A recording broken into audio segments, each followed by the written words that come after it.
भूतनी। अने दीप्ति से बेइंतहा मोहब्बत करता था।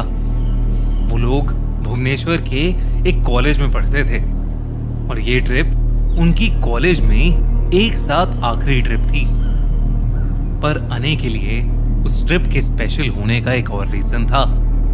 वो दीप्ति को इस ट्रिप पर शादी के लिए प्रपोज करने वाला था। सब प्लान के हिसाब से परफेक्ट था। वो दिन में चिलिका लेक के खूबसूरत नजारे देखेंगे और शाम को लेक के किनारे अने उसको प्रपोज करेगा। अने चाहता था कि वो दोनों उस पल में अकेले हों। शाम को जंगल सफारी के बाद अने ने दीप्ति को बाइक पर बिठाया।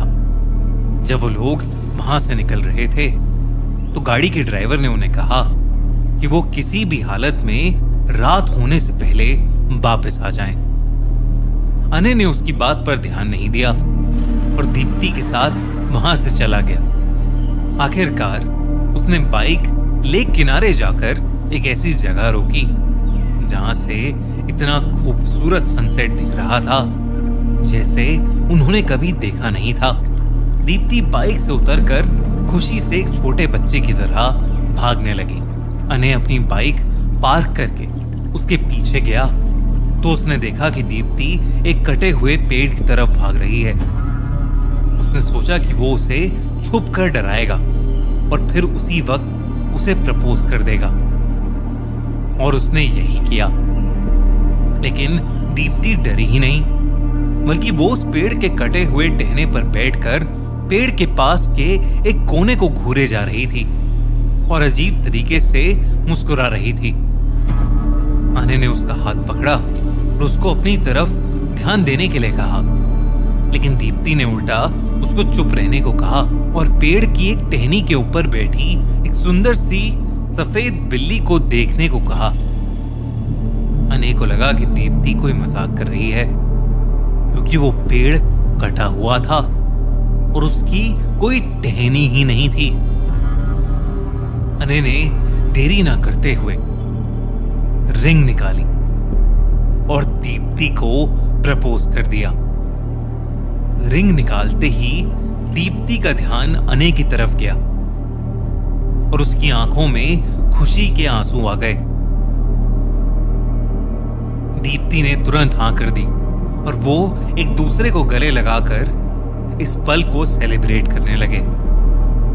अंधेरा थोड़ा ज्यादा बढ़ गया था, इसलिए उन्होंने सोचा कि अभी वापस जाना सही होगा। जब वो लोग रिजॉर्ट पहुंचे तो वहां पर उन्हें रिजॉर्ट के मैनेजर की शक्ल पर एक अजीब सा डर दिखा। दोस्तों, आईपीएल का असली मजा तभी डबल होगा ना जब हमें खुद खेलने का चांस मिलेगा। सबको पता है कुछ मैचेस थोड़े स्लो हो सकते हैं, पर टेंशन नहीं लेनी। अब गेम के बीच भी फुल एंटरटेनमेंट मिलेगा।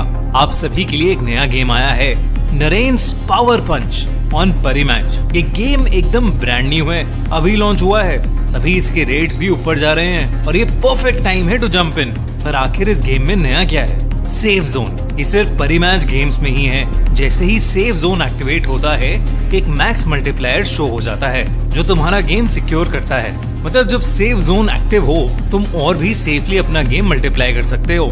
सुनील नारायण अपनी पावर पंच से हाईएस्ट नंबर्स मार ही देगा। और सुनो, अगर आपने अभी तक ज्वाइन नहीं किया तो पिन कमेंट वाले लिंक से रजिस्टर करो और पाओ 1,05,000 रुपए तक का वेलकम बोनस। तो देर मत करो, पिन कमेंट की लिंक पर क्लिक करो और आईपीएल का असली फन उठाओ। आखिरकार वो कमरे में पहुंचे जिसमें घुसते ही दीप्ति बिना अने से बात करे सोने चली गई। ये बात उसे अजीब तो लगी, लेकिन वो सुबह से बाहर भी थे तो अने को लगा कि शायद दीप्ति थक गई होगी और वो भी सो गया। लेकिन उसकी ये नींद कुछ ही देर बाद दीप्ति के रोने की आवाज से खुली।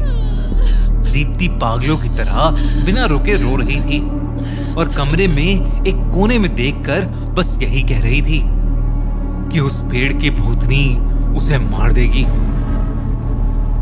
अने को कुछ समझ नहीं आ रहा था। उसने चिल्लाकर दीप्ति को शांत कराया और तब दीप्ति ने उसे कुछ ऐसा बताया जिसे सुनकर अने का दिल दहल गया। दीप्ति ने बताया कि उसके सपने में वही सफेद बिल्ली आई थी जिसे उसने लेक के किनारे वाले पेड़ पर बैठे देखा था। लेकिन वो बिल्ली बहुत खूंखार और डरावनी लग रही थी। और फिर अचानक उसने दीप्ति के हाथ पर हमला किया, जिससे दीप्ति की नींद टूट गई।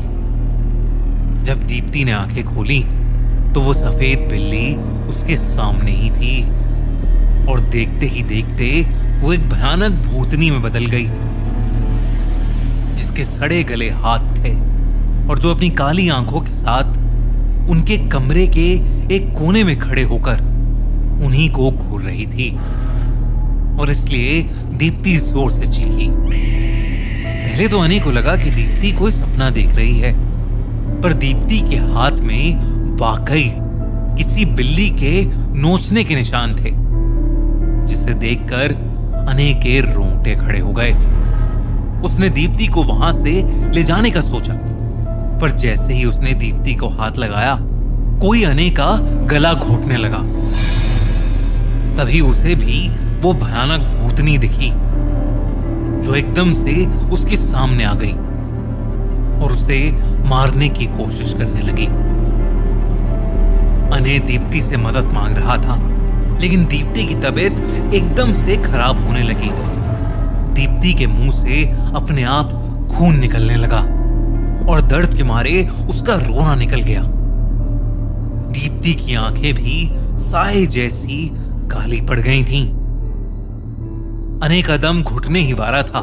तभी रिजॉर्ट का मैनेजर उनकी चीखें सुनकर कुछ स्टाफ मेंबर्स के साथ वहां आ गया, लेकिन उसके आने से भी कुछ नहीं हुआ। वो भूतनी अब वहां नहीं थी, लेकिन दीप्ति की आवाज बदल चुकी थी और वो एक डरावनी सी आवाज में बस यही कह रही थी कि वो सबको मार देगी।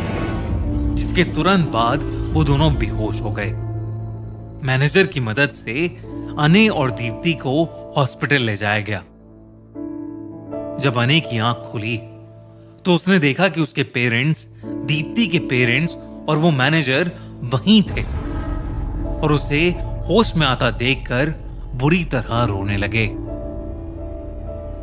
अने ने डरते हुए उनसे दीप्ति के बारे में पूछा और उन्होंने बताया कि दीप्ति की हॉस्पिटल पहुंचने से पहले ही ब्लड लॉस की वजह से मौत हो गई। अने ये सुनते ही पूरी तरह से टूट गया और तब उस रिजॉर्ट के मैनेजर ने उसे कुछ ऐसा बताया जिसे सुनकर सबकी रूह कांप गई। उसने बताया कि मंगला जोड़ी गांव के एक पेड़ पर एक भूतनी का वास है। कई साल पहले उसने लोगों की जान लेनी शुरू कर दी थी। जो कोई भी उस पेड़ को छूता था उसका मरना तय था और अक्सर मरने से पहले लोगों को एक सफेद बिल्ली दिखती थी जो एक भूतनी में बदलकर उन्हें दर्दनाक तरीकों से जान से मार देती थी। गांव के कुछ लोगों ने हिम्मत करके उस पेड़ को काट दिया। जहां उन गांव वालों को लगा कि पेड़ को काटने के बाद आखिरकार उनको उस भूतनी से छुटकारा मिल गया, लेकिन ठीक उसका उल्टा हुआ। उसी रात गांव की एक छोटी सी लड़की में उस पेड़ की भूतनी आ गई। उस भूतनी ने गांव वालों के सामने ऐलान किया कि ये उनकी जिंदगी की सबसे बड़ी गलती थी और वो दशहरे तक 21 लोगों को बेरहमी से तड़पा तड़पा कर मारेगी और अपना बदला लेगी। उस भूतनी ने अपना वादा पूरा किया और दशहरे तक गांव के 21 लोगों को मार डाला। उन सब ने मरने से पहले एक सफेद बिल्ली दिखने का दावा किया था। तब से गांव वालों ने दिन ढलने के बाद अपने घरों से बाहर निकलना छोड़ दिया। आज तक कोई भी गांव वाला दिन में उस पेड़ के आसपास जाने तक की गलती नहीं करता। उस दिन अने के लिए सब कुछ बदल गया। उसके लिए पेड़ सिर्फ पेड़ नहीं रहे। जब भी वो किसी बड़े पेड़ के पास से गुजरता उसे एक परछाई नजर आती और हर रात उसके सपने में वो भूतनी एक सफेद बिल्ली के रूप में आती जो धीरे धीरे उसके करीब आकर मुस्कुराती और उसका गला घोंटकर उसकी जान लेने की कोशिश करती। अने ने अपने घर से बाहर निकलना ही बंद कर दिया। कुछ महीनों बाद एक रात उसके पेरेंट्स की नींद अने के चिल्लाने से खुली। वो किसी से पेड़ के पास आने के लिए माफी मांग रहा था।